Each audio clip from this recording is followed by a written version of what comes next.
Shalom para pemirsa sekalian. Shalom.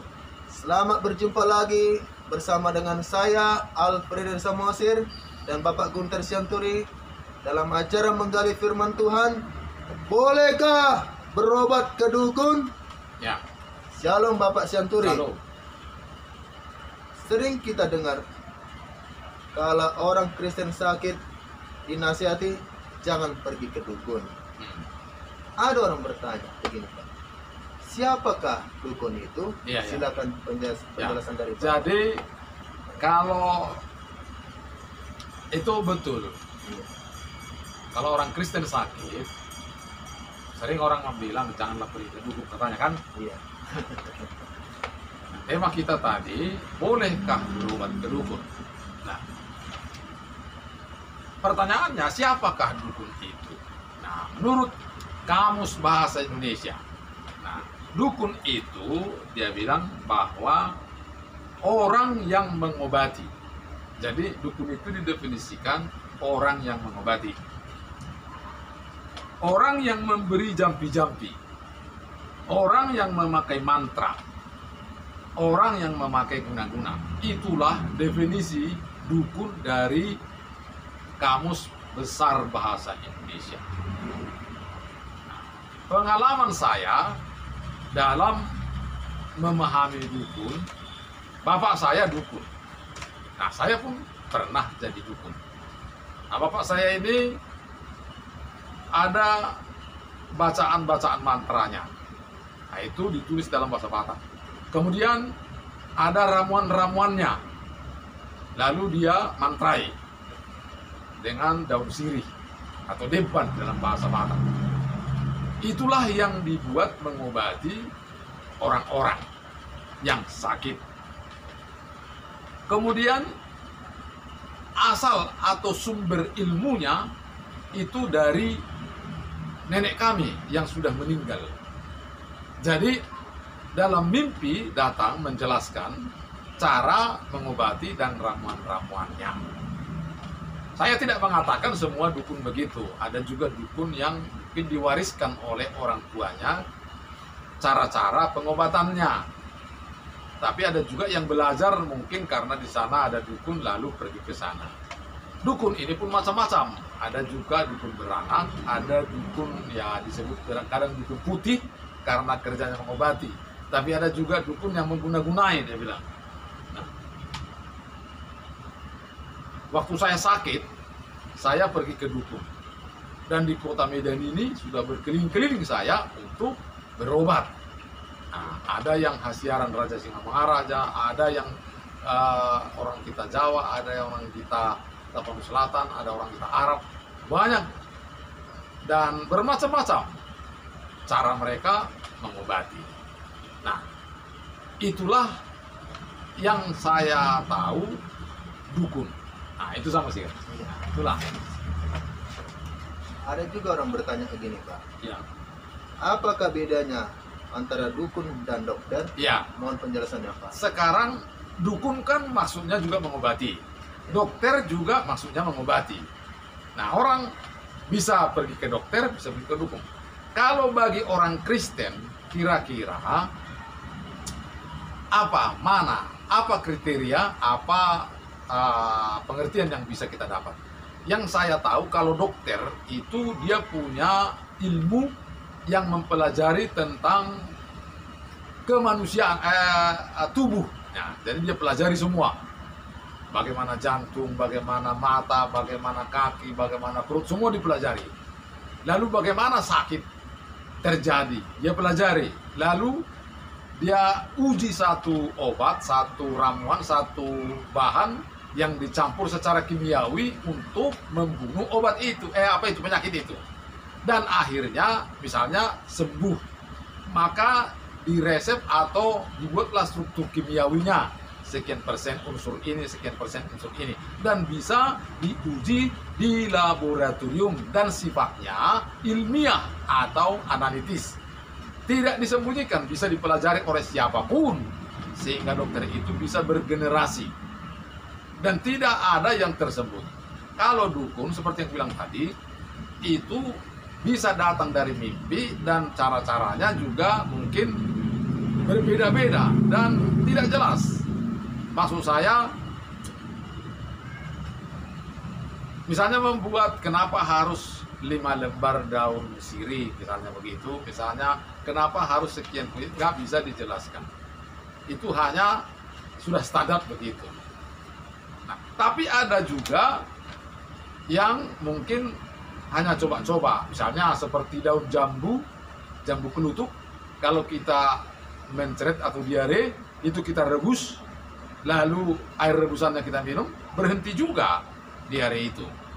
Nah, jadi bukan persoalan dukunnya, tapi memang persoalan bahan yang dia minum memang betul-betul obat untuk penyakit itu. Nah, sekarang bedanya seperti yang bilang tadi, dokter itu ilmiah sifatnya, sedangkan dukun bersifat rahasia atau yang masih belum bisa dibuktikan. Nah, begitu kira-kira. Itu kira-kira sama Sir. Iya. Ada juga orang bertanya seperti ini, Pak. Kenapa dilarang ke dukun? Nah, kenapa dilarang ke dukun? Dari cara tadi, firman Tuhan, mari kita baca dulu. Kita baca Ulangan 18 ayat 10. Ini untuk orang Kristen ya, untuk orang Kristen, apa firman Tuhan katakan tentang dukun? Ulangan 18 ayat 10. Ya. Firman Tuhan, di antaramu janganlah didapati seorang pun yang mempersembahkan anaknya laki-laki atau anaknya perempuan sebagai korban dalam api, ataupun seorang yang menjadi petenung, seorang peramal, seorang penelaah, seorang penyihir, seorang pemantra, ataupun seorang yang bertanya kepada arwah atau kepada roh peramal, Ya. atau meminta petunjuk kepada orang-orang mati. Ya. Jadi jangan ada. Apakah pemantra, apakah penjampi, apakah dan lain-lainnya itu yang kita sebut adalah oknumnya dukun. Dilarang oleh Tuhan untuk pergi ke sana. Nah, itu kira-kira.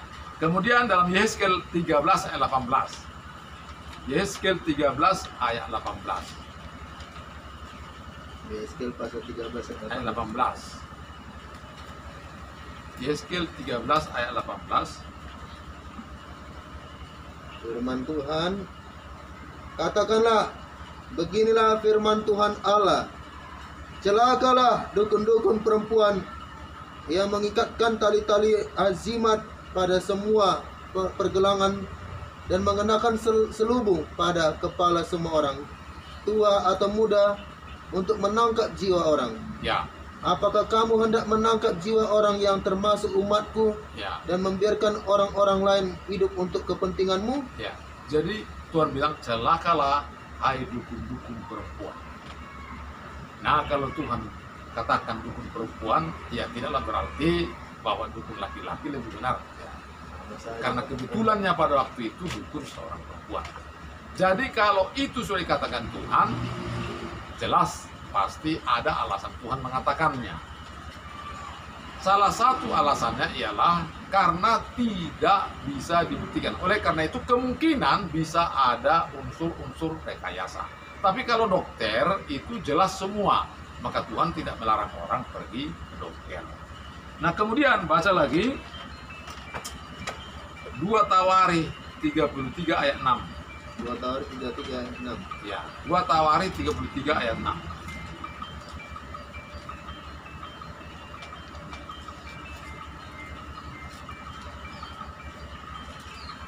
2 Tawari 33 ayat 6. Firman Tuhan, bahkan ia mempersembahkan anak-anaknya sebagai korban dalam api di Lebak Ben Hinnom. Ia melakukan ramal, telaah dan sihir, dan menghubungi para pemanggil arwah dan para pemanggil roh peramal. Ia melakukan banyak yang jahat di mata Tuhan, sehingga ia menimbulkan sakit hatinya. Jadi orang yang meramal, orang yang membuat sihir, orang yang mantra, Tuhan sakit hati. Tuhan tidak suka itu. Mari kita baca lagi Galatia 5 ayat 20. Galatia 5 ayat 20. Galatia 5 ayat 20. Penyembahan berhala, sihir, perseteruan, perselisihan, iri hati, amarah, kepentingan diri sendiri, percideraan, roh pemecah, Terus kedengkian, kemabukan, pesta pora dan sebagainya. Terhadap semuanya itu kuperingatkan kamu, seperti yang telah kubuat dahulu, bahwa barang siapa melakukan hal-hal yang demikian, ia tidak akan mendapat bagian dalam kerajaan Allah. dia tidak mendapat bagian dalam kerajaan Allah. Jadi orang yang menyihir, orang yang membuat mantra, orang yang membuat jimat, orang yang membuat jampi-jampi tidak akan mendapat bagian dalam kerajaan Allah. Kemudian, nah itu saja alasan-alasan mungkin yang sudah bisa kita lihat bahwa Tuhan tidak menghendaki orang pergi ke dukun. Itu kira-kira sama sih. Terus, Bukankah Tuhan Yesus Kristus membangkitkan orang mati, menyembuhkan orang lumpuh, menyembuhkan orang buta? Ada orang bertanya, bagaimanakah cara berobat kepada Tuhan Yesus ya. Kristus? Jadi orang Kristen sebenarnya ada Tuhan Yesus yang bisa membangkitkan orang mati, yang bisa membuat orang lumpuh berjalan, yang bisa membuat orang buta melihat, yang membuat segala jenis penyakit bisa dilenyapkan. Itu Tuhan Yesus. Sanggup dan mampu, dan banyak orang telah mengalami pertolongannya. Nah, sekarang orang Kristen bisa mengalami pemulihan penyembuhan yang dari Tuhan Yesus Kristus. Bisa.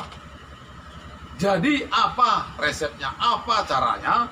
Yang pertama, dosa menjadi penghambat untuk menerima berkat Tuhan. Baca dulu Yesaya pasal 59 ayat 1 dan 2. Saya 59. Ayat 1 dan 2. Sesungguhnya tangan Tuhan tidak kurang panjang untuk menyelamatkan, dan pendengarannya tidak kurang tajam untuk mendengar.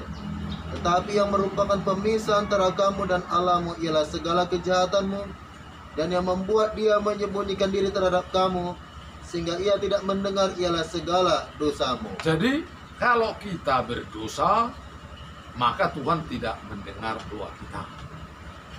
Kalau kita sakit, ya nggak sembuh dari Tuhan.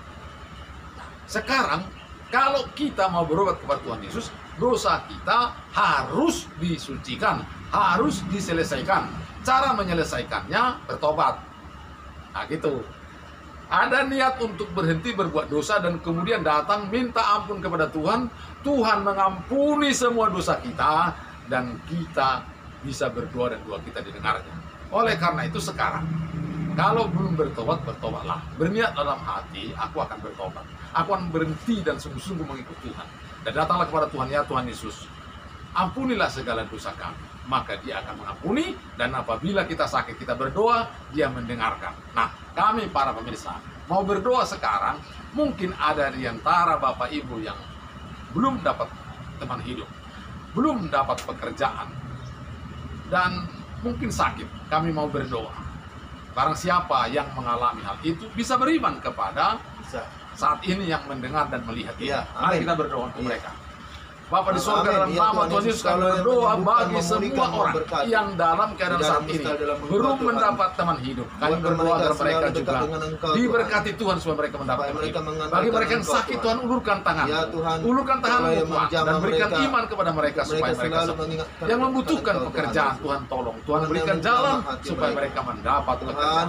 kami Terima percaya. kasih Tuhan. Kami percaya, Terpujilah Tuhan, namamu. bersama Dalam Yesus. nama Yesus kami berdoa. Dalam nama Tuhan Amin. Yesus kami berdoa. Demikian kami ucap syukur. Terima kasih. Demikianlah para pemirsa, percayalah kepada Tuhan dan andalkanlah Tuhan dengan segenap hati, maka Tuhan akan berserta kita sampai selama-lamanya. Amin. Akhir kata kami akan berpisah, selamat berjumpa di minggu depan. Shalom. Shalom. Tuhan Sampai Yesus jumpa. memberkati kita semua.